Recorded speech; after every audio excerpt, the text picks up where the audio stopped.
Hello there, I'm Nadia Azmi and you are tuning in to Nightline. Here are the top stories. Malaysia attracts potential investments with 1.45 billion ringgit. And ICJ orders Israel to halt its offensive on Rafah and Gaza in new ruling.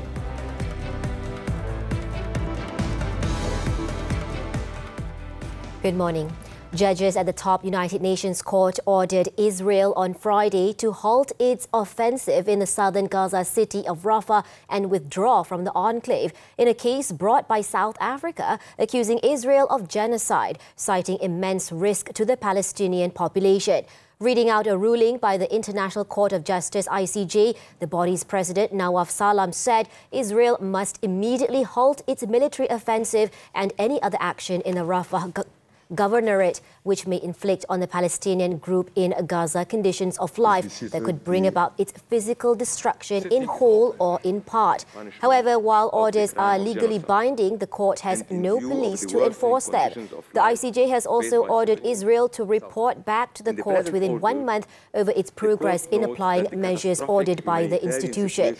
Immediately after the ruling, Netanyahu announced that he would hold a special ministerial meeting to decide on how to respond, but it is unlikely for the Zionist regime to comply to the ruling. The decision marked the third time this year the 15-judge panel has issued preliminary orders seeking to rein in the death toll and alleviate humanitarian suffering in Gaza.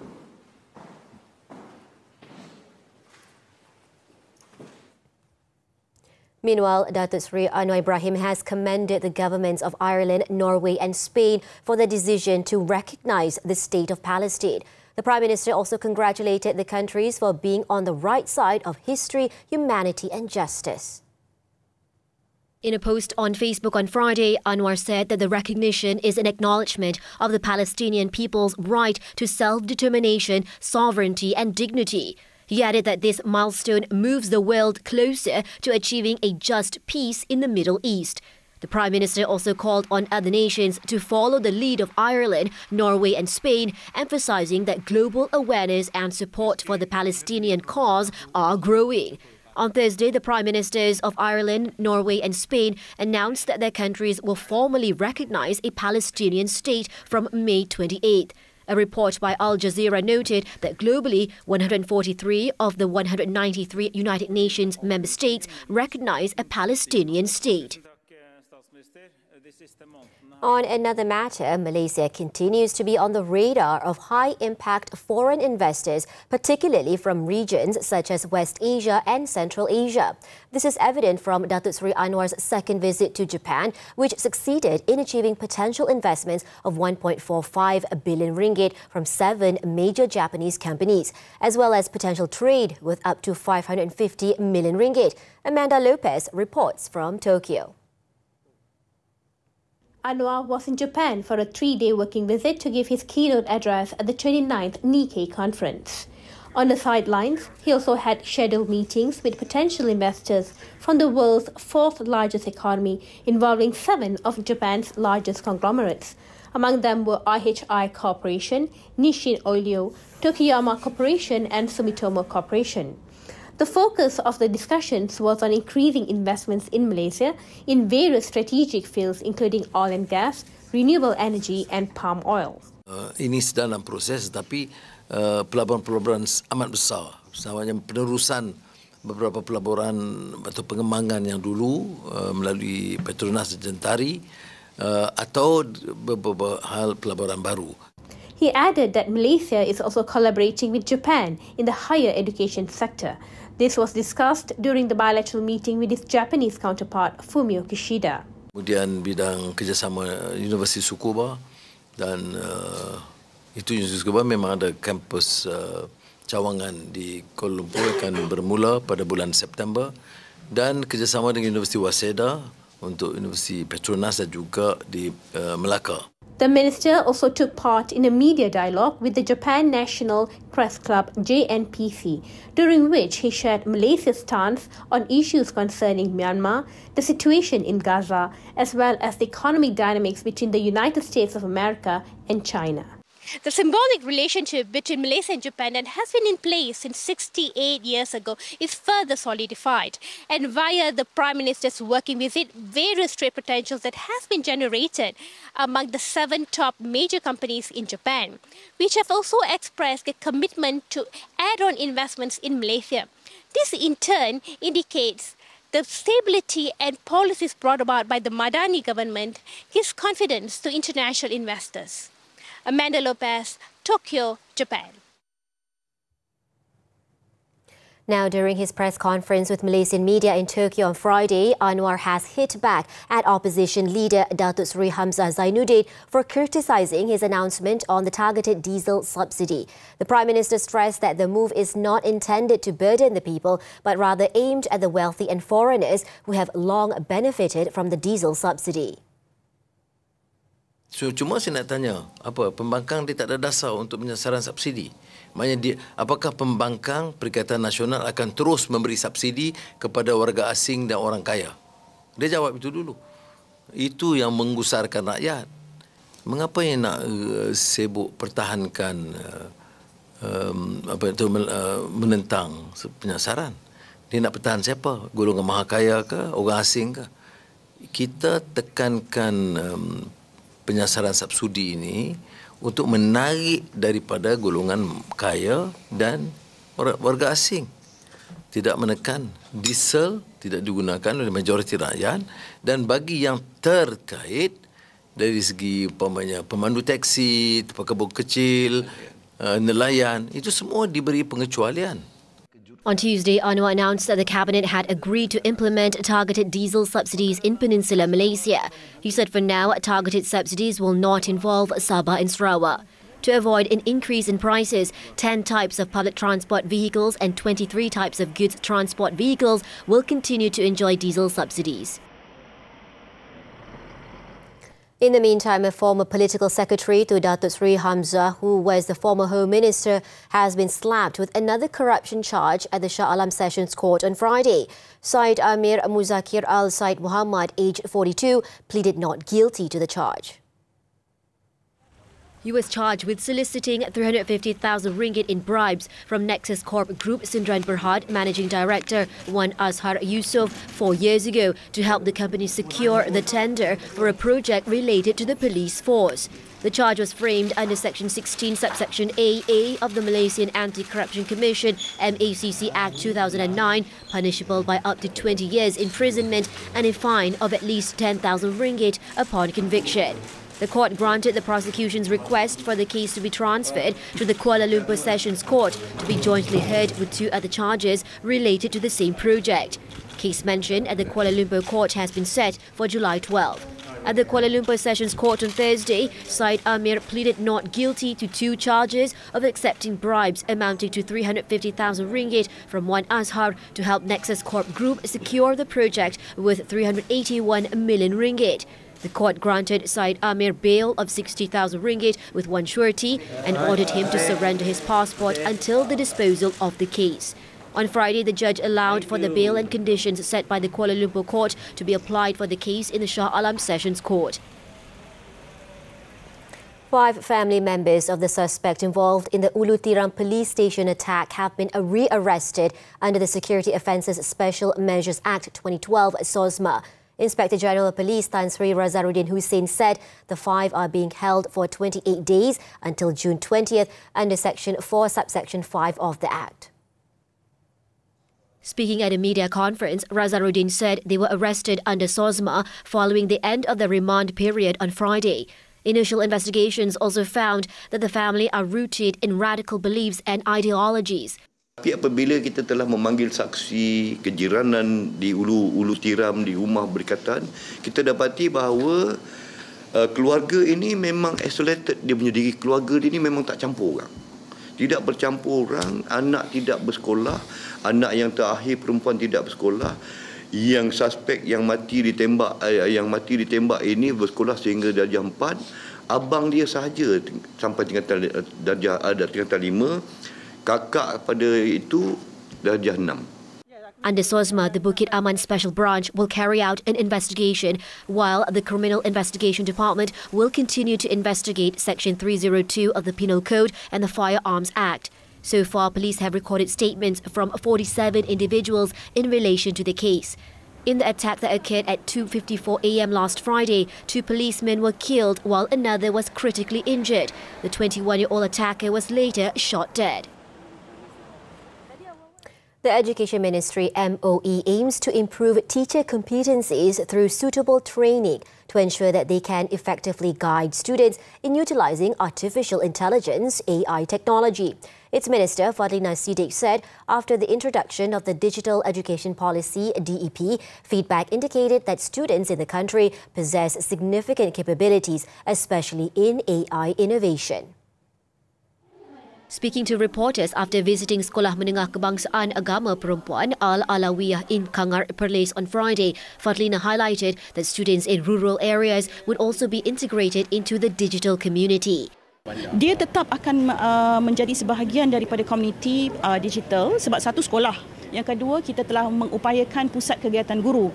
Yang ketiga adalah pelantar delima yang mesti maknanya digunakan sepenuhnya oleh murid dan guru. Jadi pelantar delima ini sewajarnya menjadi medium utamalah untuk anak-anak kita meningkatkan keupayaan digital dan juga inovasi mereka. The Education Ministry recently announced that AI learning would be implemented in primary schools as early as 2027. Fadlina said that the ministry was committed to producing a skilled workforce equipped with AI knowledge and skills, enabling the country to remain competitive in the global economy of the digital era. Coming up, more than 100 feared dead in Papua New Guinea slide. Stay tuned.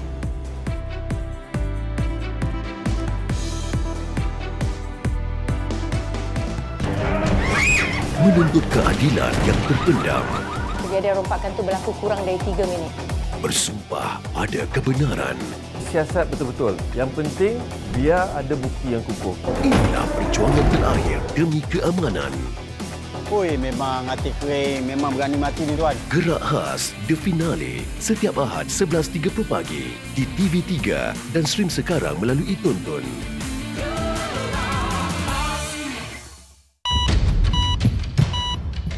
Kekal cakna, kekal sihat. Hello Doktor merungkai pelbagai persoalan kesihatan anda.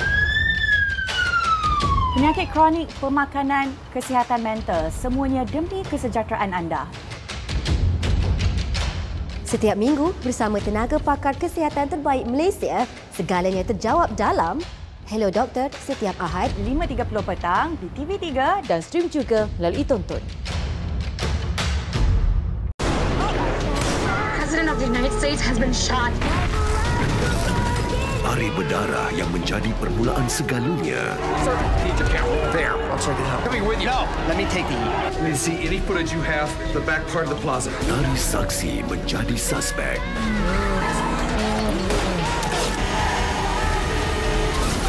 Vantage Point, Ahad ini 9 malam di Magnificent 8 TV3 dan stream sekarang melalui Tonton.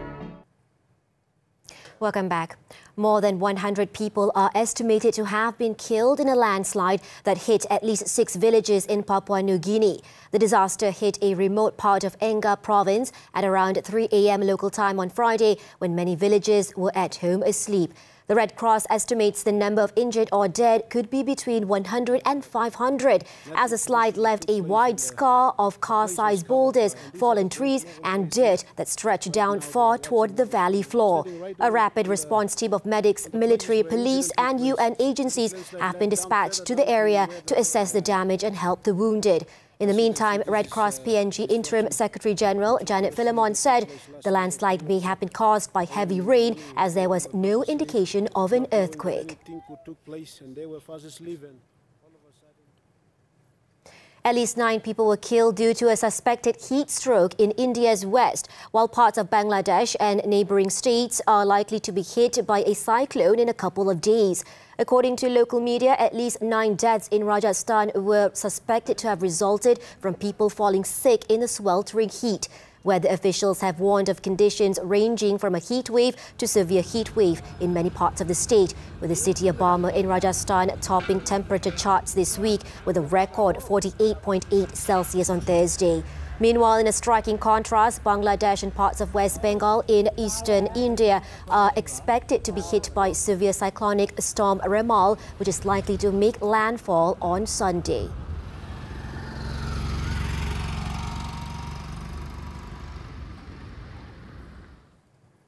A desperate search for survivors was underway after a two-story restaurant collapsed on the Spanish island of Majorca late on Thursday, killing 4 people and injuring 16. The two-story building, which also housed a restaurant, collapsed just before 8 p.m. local time in the Playa de Palma area. 7 of the injured victims were in a serious state and 9 others had serious injuries and were being treated. The rescue teams were searching under the rubble as they believed more victims were trapped.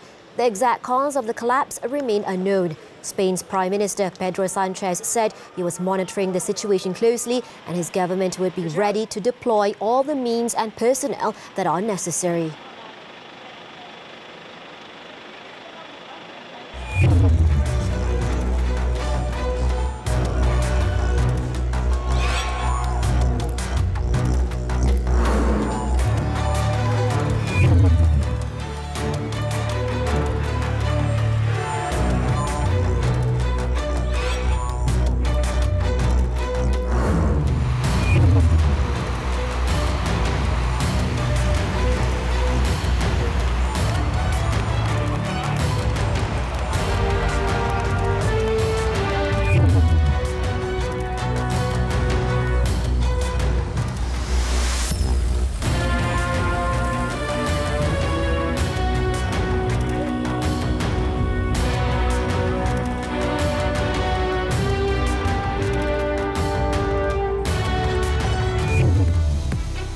Five Malaysians left standing in semis. Action from the Malaysia Masters when we come back.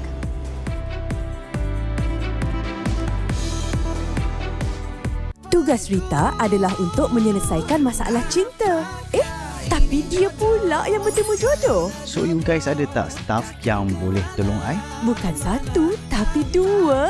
Aku ni sebenarnya dah lama tau tak pergi dating. Z tu kan ada suka kau.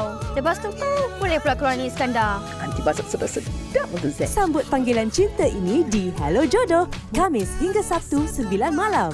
Di Lestari TV3 dan stream sekarang melalui Tonton. Nekat berbudi pada tanah, kejayaan gadis muda cetus inspirasi. Orang selalu fikir, boleh ke hidup kat Malaysia ni? Negara Malaysia ni adalah negara yang paling sesuai kita nak tanam pokok anggur. Dalam pada 10 bulan tu kita dah boleh tuai, dah boleh terima hasil yang pertama daripada pokok. Untuk rendang Palembang ni, masin dia semua manis, semua dah cukup lengkap dah. Beli daging, beli bahan-bahan dan cuba di rumah. Nona di TV3 dan stream juga melalui Tonton. Nak cari tempat untuk OOTD? Persembahan cahaya interaktif serius boleh buat gambar korang slay habis. Raikan ulang tahun ke-40 TV3 dengan keajaiban pameran seni digital Immersio Inspirasi Generasi by TV3 dari 20 Mei hingga 9 Jun di Museum Telekom Kuala Lumpur. Jom, ajak family, kawan dan partner sekali, okey? Selamat Hari TV3. #Inspirasi Generasi. Kami sentiasa bersamamu. We're back with sports football, the Super League. 2 matches were played on Friday night. Terengganu FC continued their good run with a convincing 3-0 win over Kelantan Darul Naim FC. At the Darul Aman Stadium, Lee Tae Min scored a brace to secure Perak FC's first win in the league, beating Kedah Darul Aman FC 2-0. 2 goals in each half by the South Korean player proved to be enough for the visitors to collect their first 3 points this season following their recent losses. With this result, Perak moved up to 6th place, 4 points behind league leaders Terengganu.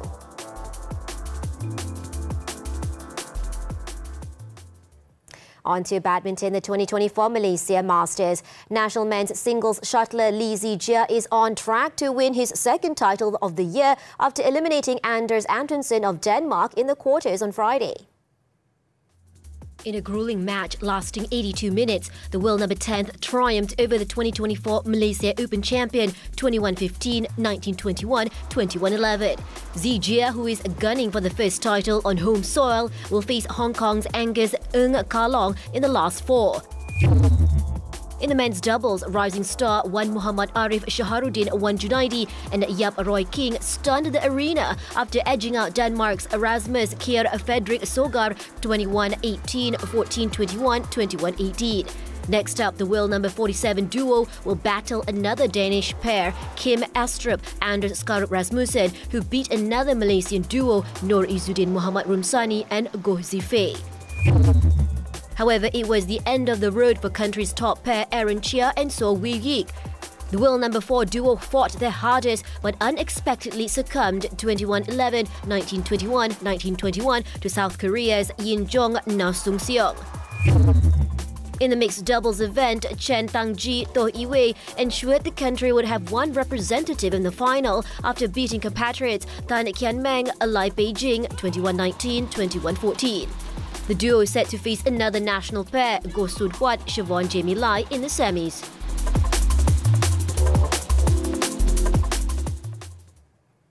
Moving on to Sepak Takraw, this 2024 Istaf World Cup. The national squad cruised to another victory in their Group C match with a 3-0 win over Japan on Friday. The first regu, Muhammad Noor Aizat Muhammad Nordin, Amirul Zazwan Amir and Muhammad Haziq Hairul Nizam had a nerve-wracking first set before securing the first point for Malaysia with a 15-13, 15-4 win.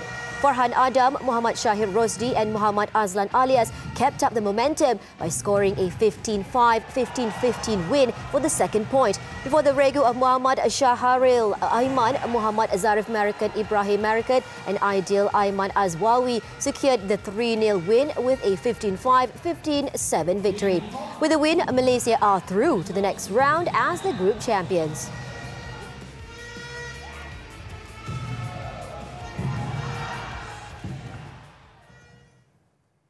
And moving on to tennis, Casper Ruud kept up his hopes for a third Geneva Open title after he saw off fifth-seeded Sebastian Baez to reach the semi-finals on Friday. The second-seeded Norwegian, however, had to battle for over 2 hours to bag a 6-3, 3-6, 6-4 victory over the Argentinian. Ruud will meet unseeded Italian Flavio Caboli for a place in the final. Meanwhile, Novak Djokovic took a step closer to ending his title drought in 2024 after beating Dutchman Talen Griekspoor 7-5, 6-1 in their last 8 clash. The 24-time Grand Slam champion, who is gearing up for his French Open title defense, will face Thomas Mahach in the semi-finals.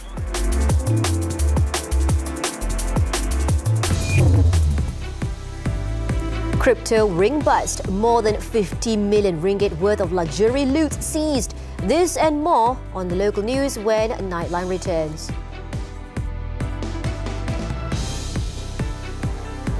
Nekat berbudi pada tanah, kejayaan gadis muda cetus inspirasi. Orang selalu fikir, boleh ke hidup kat Malaysia ni? Negara Malaysia ni adalah negara yang paling sesuai kita nak tanam pokok anggur. Dalam pada 10 bulan tu kita dah boleh tuai, dah boleh terima hasil yang pertama daripada pokok. Untuk rendang Palembang ni, masin dia semua manis, semua dah cukup lengkap dah. Beli daging, beli bahan-bahan dan cuba di rumah. Nona di TV3 dan stream juga melalui Tonton. Cereka Rama yang penuh pergolakan emosi di TV3 Mei ini. Awak nak buktikan apa sebenarnya? Amanat 4 Mei. Akak tak perlu balik dah kot rumah ni. Lulu 11 Mei. Awak masih lagi isteri orang. Pergilah Cinta 18 Mei. Budak tu mati doh. Makbul 25 Mei. Satu destinasi untuk semua telefilm hebat kegemaran anda. Hanya di Cereka Rama TV3 dan stream sekarang melalui Tonton. Get ready, ladies. It's time to shatter the stereotype. We talk career, health, finance, relationships, and everything in between. So grab your coffee cups and wear your sassiest smiles. This talk show is all about you. Catch Women Talk every Saturdays at 5 p.m. on TV3. Stream also on Tonton. Welcome back. Police have busted a GHC Forex and cryptocurrency investment scam syndicate, seizing assets with 51.2 million ringgit. Inspector General of Police Tan Sri Razaruddin Hussein said the group was known as Gang Wong. The operation involved several raids across the Klang Valley from May 13th to 21st. Police arrested 10 locals, comprising 8 men and 2 women, aged between 28 and 51, for their suspected involvement with the investment scam syndicate. Razaruddin said all suspects have been remanded for 3 to 7 days under Section 4, Subsection 1 of the Financing and Proceeds of Unlawful Activities Act 2001 to assist in the investigation. From the raids, police seized 129 vehicle certificates with exclusive registration numbers with 18 million ringgit, 75 branded watches valued at 10 million ringgit, 18 luxury vehicles of various brands with 9 million ringgit, more than 503,000 ringgit in cash, 203 motorcycles and 10 branded handbags with 90,000 ringgit. Also seized were foreign currency along with 10 checkbooks, 12 mobile phones and computer equipment. Dah dapat semua hasil-hasil duit ini dan datang ke Malaysia, dia cuci dia punya duit dengan cara urusan jual beli nombor kenderaan yang saya cakap tadi, nombor 1 single digit. Kemudian menjual beli jam tangan jenama mewah di kedai-kedai jam tempatan di Bukit Jalil. Lepas tu melabur wang dalam peladangan buah durian yang sekitar 100 ekar di sebelah Pahang. Razaruddin said several more syndicates were under the police's radar with investigations underway. Police are also conducting investigations on fake accounts and online betting and have frozen bank accounts with up to 32 million ringgit in funds so far. Meanwhile, Razaruddin said police are still investigating the motive behind the recent attack involving Selangor FC star Faisal Halim and whether it is related to the criminal attack on 3 other footballers. He added that once authorities find a motive, they may be able to determine if these cases are connected and premeditated. The probe so far was focused on closed-circuit camera CCTV recordings as well as fingerprints obtained from the scene and statements taken from 23 individuals. Kita memang menggunakan footage video ini ke arah siasatan kita. Tak ada masalah. So, siasatan kita daripada itu nanti kita akan katalah satu saksi bercakap berbeza dengan apa footage itu. Kita akan panggil saksi itu balik. He added that since the release of the photo fit of the suspect linked to the crime, there had been no developments. However, he expressed hope that the public would recognise the suspect and provide information. Faisal was attacked at a shopping mall in Kota Damansara, Petaling Jaya on May 5th, suffering acid burns to several parts of his body, including his face. Prior to his attack, national football player Akyar Rashid was injured in Terengganu in what is believed to be a robbery. 2 days after Faisal's attack, Johor Darul Takzim midfielder Safiq Rahim had his car windshield smashed by unknown assailants. Most recently on Wednesday, Selangor FC defender Ahmad Kuzami P's house was broken into while he was out for a training session in Shah Alam. In Pahang, a police officer's wife pleaded not guilty at the Kuantan Sessions Court to a charge of poisoning her husband and mother-in-law with intent to hurt them 5 years ago. 42-year-old Datuk Mo Aileen made the plea before Judge Azman Mustafa on Friday. She was charged with poisoning her husband at a house in Lorong Seri Kuantan, 23, in July 2019 and was also charged with poisoning her mother-in-law at a home for the aged at Lorong Seri Kuantan, 59 in June 2020. Both offences were framed under Section 328 of the Penal Code. Judge Azman allowed a bail of 6,000 ringgit with one surety. She was also ordered to surrender her passport to the court and not intimidate witnesses. The case is set for remention on June 27th. On October 12 last year, the accused pleaded not guilty at the Ipoh Magistrates Court to charges of stealing 2 luxury watches belonging to her husband in January 2021.